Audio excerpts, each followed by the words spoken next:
A knight defends the innocent.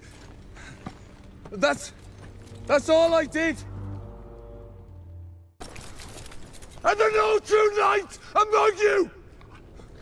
Okay, so this is what's coming. Episode 4, this Sunday, February 8th, and it starts right here with Dunk alone on his horse asking a question out loud that nobody wants to answer. No cheers, no movement, no one stepping forward, just silence. And what happens after that silence?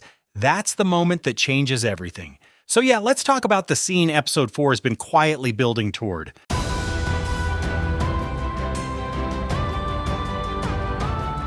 The scene starts with Dunk already exposed. He's on his horse, outnumbered, surrounded by people who absolutely do not want to help him.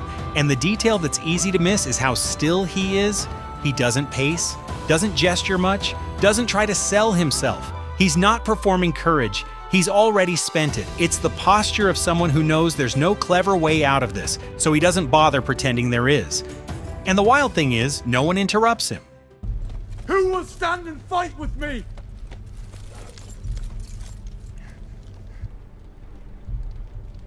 Look at it. People aren't laughing. They aren't talking over him. No guards moving in. Even the hecklers you'd expect in a crowd this size just don't materialize. It's not respect. It's hesitation. The kind that comes from not knowing yet whether stopping him would look bad. And the wild thing is, no one interrupts him. They just let him talk. And what he's saying isn't clever. It's not tactical. It's not even persuasive in a smart way. There's no structure to it, no rhetorical flourish, no attempt to flatter the people listening. It sounds like someone who's never had to convince an audience before, which honestly makes it feel riskier than a speech ever could. He's just telling the truth. Messy, earnest, a little too long. You can feel him realizing mid-sentence that he might be oversharing and doing it anyway. Like he's already crossed the line in his own head, so there's no point pulling back now. Yeah, not exactly the safest move, but the episode does something really specific here. It gives Dunk space. Not approval, just space. Enough rope to finish the thought. Enough silence to make it uncomfortable. Enough time for the people watching to decide whether this is going to become a problem, because everyone's waiting to see what happens after. Not what he says, but what the world does with it.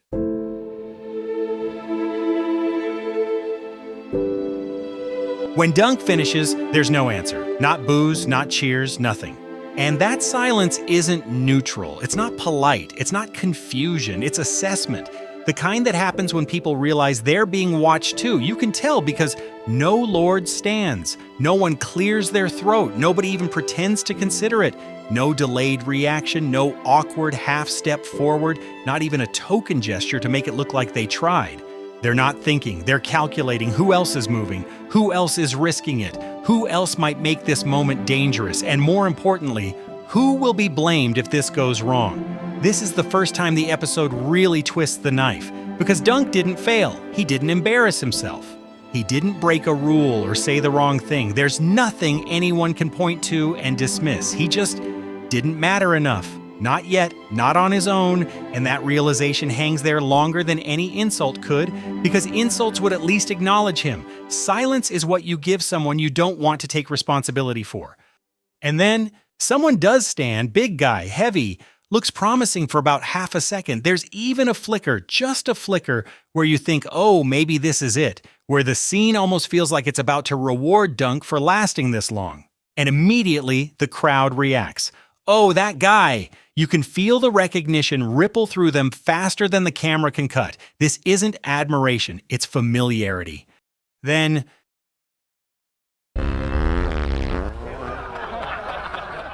the fart. And look, it's funny. The show knows it's funny. It's timed perfectly. It punctures the tension in the most childish way possible. It gives the crowd an excuse to laugh at courage instead of responding to it. But watch Egg. That's the cost. Because for Egg, this isn't a joke. It's confirmation. Confirmation that bravery without status doesn't just fail, it gets mocked. That even standing up can become a punchline if the wrong person does it. This is what courage gets you if it doesn't come from the right mouth. And the laughter isn't cruel in an intentional way. That's almost worse. It's casual, reflexive, thoughtless. Yeah, that one stings. And this is where Dunk makes his real mistake, not the punch later. This.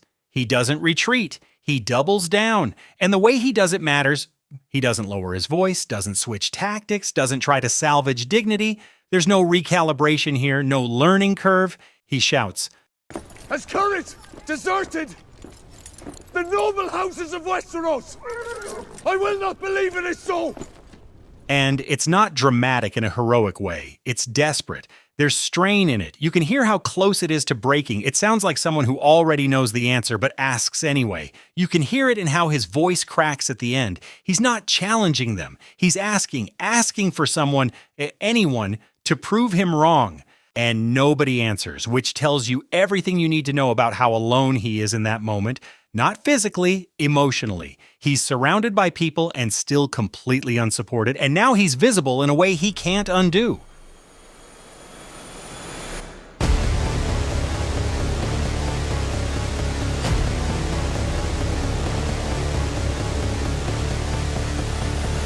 Then, the door.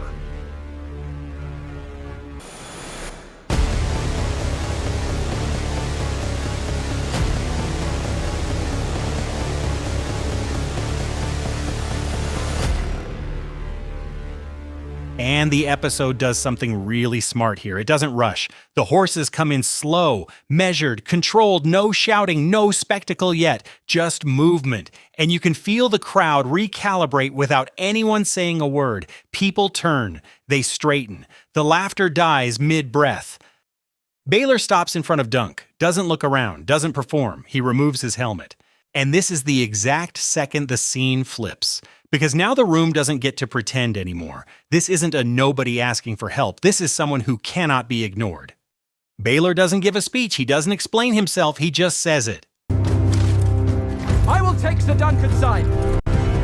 And the crowd explodes, not because they suddenly care about Dunk, but because now it's safe. Yeah, funny how that works. And right on cue, the Game of Thrones theme kicks in. You don't even need the music to feel it, honestly. But when it hits, yeah, goosebumps. Because the episode isn't saying this is epic. It's saying this finally matters. Myker steps in immediately. This man attacked my son, he says. And Baelor doesn't argue facts. He reframes the act. This man protected the innocent.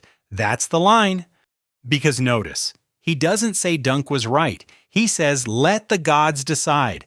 Baelor isn't absolving Dunk, he's raising the stakes. He's saying this is worth judging, and that's the change. Here's the thing that hit me on rewatch. Baelor doesn't save Dunk with power, he saves him with permission. Permission for the moment to matter. Permission for honor to count this once. Because until Baelor arrives, Dunk speaks, nothing. Dunk waits, nothing. Dunk asks, nothing. The instant Baelor stands beside him, the same act becomes worthy of judgment.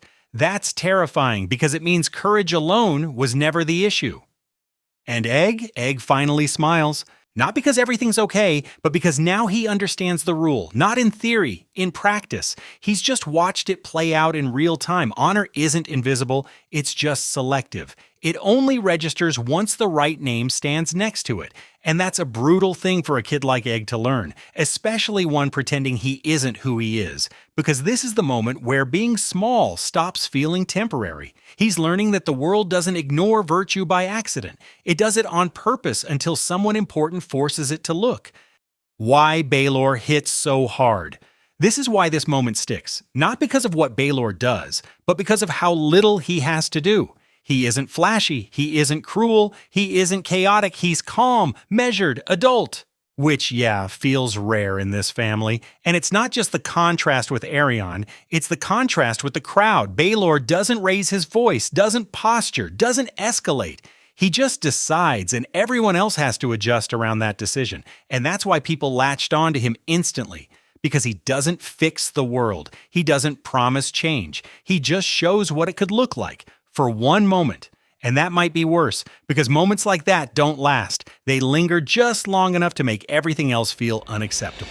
So here's what I really want to know. Did Baelor surprise you? Or did you immediately think, yeah, this is what a true knight looks like?